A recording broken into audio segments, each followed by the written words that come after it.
सुख दुख समान बुद्धि में आ जाता है, सुख दुख के प्रति कोई भाव ही नहीं रह जाता। ये संत समागम का फल।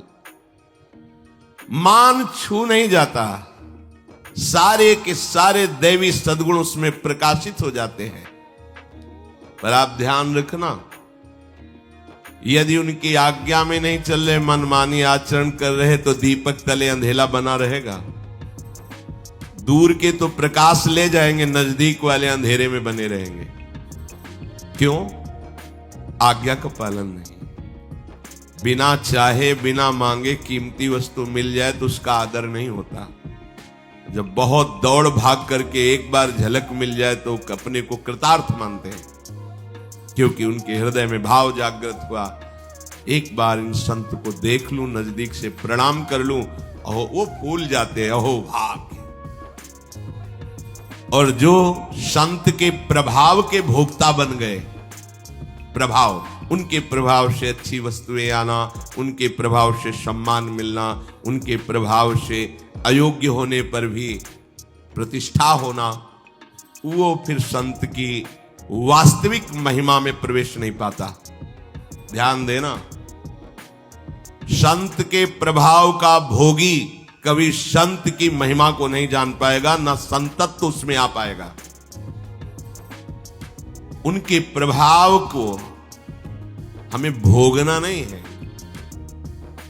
हमें उनकी आज्ञा पर वैसे ही प्रभाव वाला बनना है। जहां हमारे गुरुदेव की स्थिति, वहीं हमें पहुंचना है।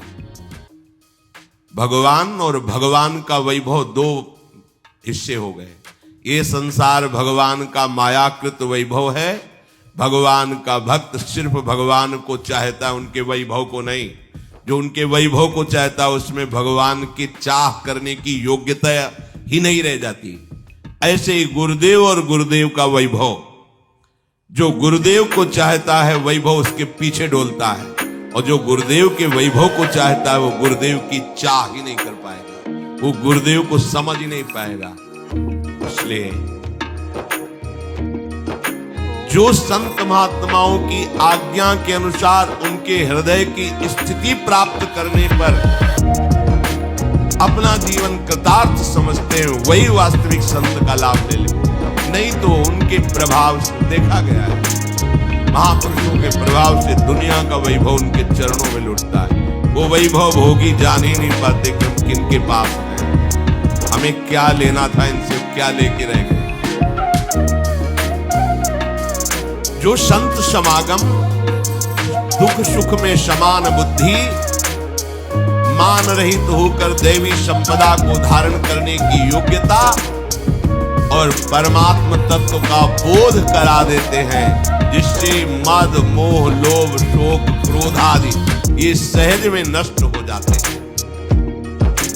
ऐसे भगवत प्रेमी महात्माओं का सेवन सेवत साधु द्वैत भय भागे,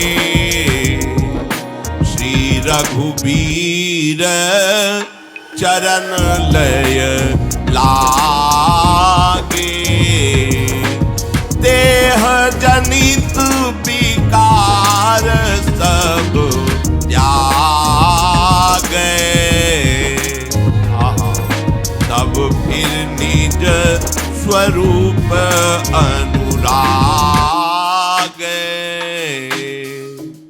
अनुराग सो निज रूप जो जगते विलक्षण देखिए, संतोष सम शीतल सदा दम देहवंत न लेखिए, निर्मल निरामय एक रस तेहि हरस शोक न व्यापई, त्रैलोक पावन सो सदा, जाकी दशा ऐसी भई। गोस्वामी जी कह रहे, जब हम भगवत प्रेमी महात्माओं का सेवन करते हैं तो द्वैत भ्रम भाग जाता है। द्वैत भ्रम, प्रभु के सिवा कोई और है, कुछ और है, ये बात खत्म हो जाती है। संत समागम का सीधा फल है भगवत तत्व में स्थित हो जाना।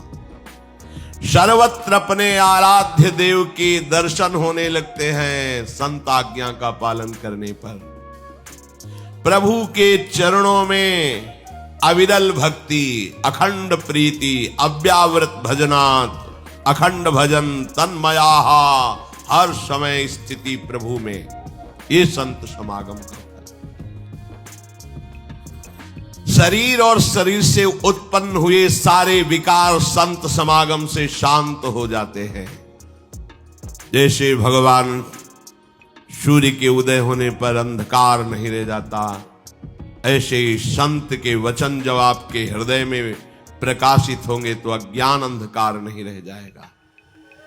वचन, खास बात संतों की कृपा उनके वचन हैं, जो अनुभव से भरे हुए वचनों को स्वीकार कर रोज सत्संग सुनते हैं, मनन नहीं करते, आचरण में नहीं उतारते, तो स्थिति वही है, कोई फर्क नहीं पड़ता।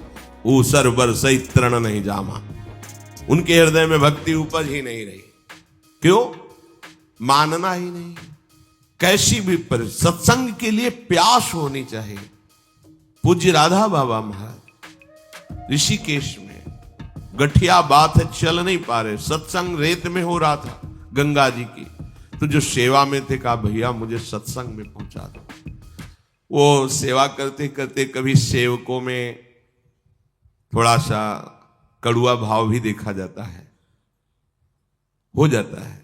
पूज्य पादुड़िया बाबा जी की सेवा में बाबू राम शाह जी रखते थे, बड़े बड़े आचार्य कोटि के महापुरुषों को भी कटुवचन बोल देते थे। तो एक बार शंकराचार्य जी ने विचार किया कि इतने बड़े महापुरुष के पास ये ऐसा कटुभाषी क्यों रहता है, इसका सुधार होना चाहिए, बाबा से कहेंगे। जब उन्होंने एकांत में देखा कि बाबा की परिचर्या सेवा में ऐसे मगन, तो उन्होंने कहा कि राम साहब जी आपके प्रति हमारी ऐसी भावना हो गई थी कि इतने बड़े महापुरुष के पास रहते तुम्हारा कटु भाषण और एक कटु चेष्टा, तो हम आपसे ही पूछते हैं ऐसा क्यों? बोले बाबा की कृपा से हमको प्राप्त हुआ है कटु भाषण। और अगर ये हमारे अंदर पहले से होता तो मैं जानता, लेकिन ये बाबा के संग से मिला है और बाबा के लिए मिला है, क्योंकि वो राम शाह जी बाबा को माता की तरह दुलार करते थे, जैसे माँ अपने बच्चे को। इतनी भीड़, इतना, अगर कट व्यवहार न करे तो एक क्षण भी बाबा को विश्राम करने को न मिले। वो हर समय जैसे माँ अपने बच्चे को, ऐसे बाबा का। बाद में शंकराचार्य जी ने लिखा कि मैंने उनके चरणों में बार बार प्रणाम किया, उनकी भावना और उनकी सेवा देख करके। ये जो कभी कभी कड़ुआहट देखने को मिलती है, उसमें प्रियता होती है। अपने लोग 1 मिनट के लिए आए हैं, जैसे 10,000 लोग खड़े हो, आपने हाथ जोड़ा एक बार, लेकिन उस महात्मा को 10,000 बार हाथ जोड़ना है। ये सोचा तुमने? तुमने एक बार गर्दन झुको, 10,000 बार गर्दन झुकाएगा, क्योंकि 10,000 लोग हैं। तुम एक बार हाथ जोड़ के रह गए, वो 10,000 बार जोड़ेगा। ये तुम नहीं जान रहे, ये उसको जो उनको सुख पहुंचाने में वो देख रहे हैं कि 10,000 बार इन्होंने हाथ जोड़ा। अरे चलो हटो, दूर हटो। अब आपको लगे कैसे कड़ुए, हम तो भाग कर इतनी दूर से दर्शन करने आए, ये कैसे बोल। बहुत सावधानी। तो राधा बाबा से कहा कि आपको जाना है तो चले जाओ, हम सेवा से थक गए, हम आपको नहीं ले जा पाएंगे। तो उनका तुम क्या समझते हो, श्री कृष्ण मुझे इतना भी सहयोग नहीं करेंगे कि मैं सत्संग पहुंच जाऊं? सत्संग नहीं छोड़ सकता। आंसू आ गए बाबा के और कहा हे कृष्ण, मैं और कुछ नहीं मांगता, बस मुझे इतनी दो सामर्थ्य कि मैं घसीलता हुआ सत्संग पहुंच जाऊं। और बाबा ने डंडा उठाया और घसीलते हुए, कष्ट सहते हुए। इस बात से पता चला कि सत्संग की क्या महिमा है। इतने बड़े महापुरुष जो स्वयं सत्य में स्थित हैं, उनको किसी के सत्संग की जरूरत है, लेकिन वो सत्संग में जाते हैं। है कोई साधु समागम में ऐसा रस जिसके लिए सिद्ध महापुरुष भी सत्संग करते हैं। संतों का सेवन करने से शरीर के सारे विकार छूट जाते हैं। आप रोज सत्संग करते हैं, आप में फर्क नहीं पड़ रहा, मतलब है कि आप सत्संग के प्रति महत्व बुद्धि नहीं रखते। इन महापुरुषों को देखो, नित्य निरंतर प्रतिक्षण भगवदाकार स्थिति है सनक सनंदन सनातन सनत कुमार की। पर सत्संग से बिलग नहीं रह सकते। 3 श्रोता बन जाते, 1 वक्ता बन जाते, होता रहता है। अंबाजी श्रोता बन गई, महादेव जी वक्ता बन गए, हजार हजार वर्ष कथई चल रही है।